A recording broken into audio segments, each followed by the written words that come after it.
Okay. Good morning. It's good to be addressing you. I'm here at Rivers Crossing, and I've been asked to speak to you essentially about two things. A little bit about myself and how I got into career and technical education, and then I guess secondly, what do I think is the future of career and technical education, and should it be continued certainly in the high schools in Georgia and in the U.S. So let me just say, first of all, I got into this many years ago when I started out taking courses in business and shop in high school. And I was also working part-time in menswear clothing all through high school. So I was taking the courses and working part-time, and this was just such a good fit for me. I liked the practical application of the courses I was taking. I like the real-world context, I like solving problems, I like working with a product, and so on. So somehow, someway, all of that kind of made schooling come alive, and I was really using the knowledge and the information in classes.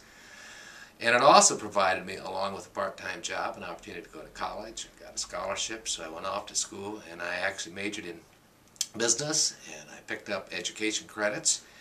And when I finished, I was assigned a teaching contract in Milwaukee, Wisconsin, and my supervisor there asked me if I would be interested in starting co-op programs where we would be placing high school kids on jobs and then teaching a related class. Well, this just sounded like the ticket for me, and as I say, the rest is history. I went on and did that, and then I started teaching in technical schools, and I went to graduate school, and eventually I went into teacher education and the training of teachers in Indiana and at Virginia Tech, and then about 20-some years ago came to the University of Georgia, where I also worked in teacher education and eventually moved into administration. So about a year and a half ago I retired, but I still work. I do some consulting, I'm doing some writing, and I still work, advocate, and promote on the behalf of the education and training of teachers for career and technical education, and still continue to do so. Now the big question is, do I think there's a future in high school teaching in career and technical education, and do I think it should by all means be continued? Well, without question, the answer is yes. If we don't have something like career and technical education in the schools, someone will wind up inventing it. Simply why?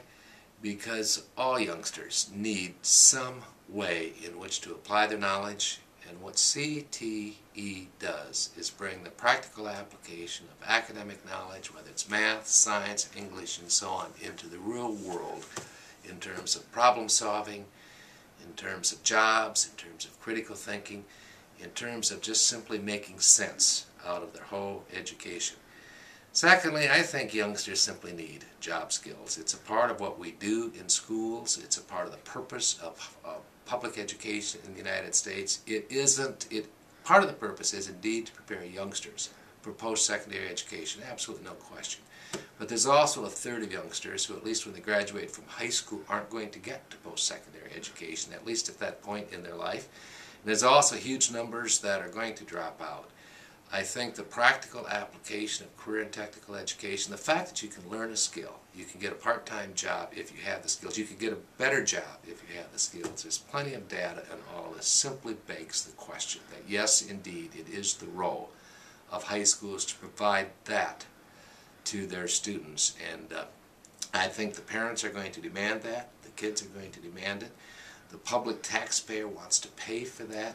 There's no question we all want our kids to go to college, and indeed that should be a goal for all, and I think is a goal for most parents. The reality is, for a lot of kids to go to college, they are going to have to pay for it, they're going to have jobs to support it.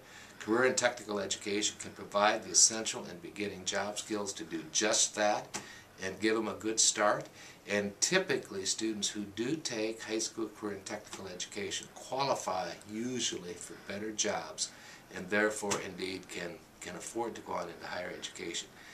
I think another thing that's happening is we're seeing increasingly, with respect to post-secondary education, we're seeing certainly high schools and technical colleges in this state, or community colleges, that are teaming up to provide students a 2+2 program, or dual enrollment, or early college enrollment, and so on, where again, simply giving the students the motivation through a major in high school, through career training in high school, whether it's in business, whether it's in agriculture, whether it's in construction, the building trades, or anything along that line. And starting that in high school and then continuing it on for 2 years or a year or a diploma program, the post-secondary education makes a whole lot of sense. And we're finding out in this state it's working for a lot of youngsters.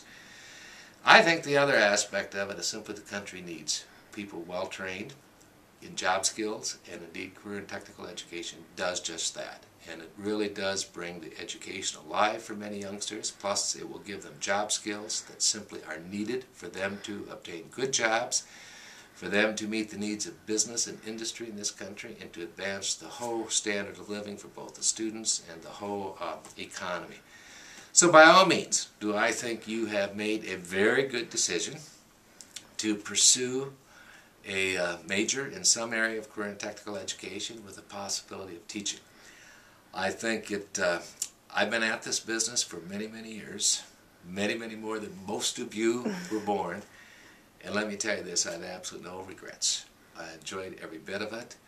I had a great life with it. I still do what my professor probably told me in the beginning stages many, many years ago. He said, if you really want to be successful in this field, really understand and understand well what it is you are teaching.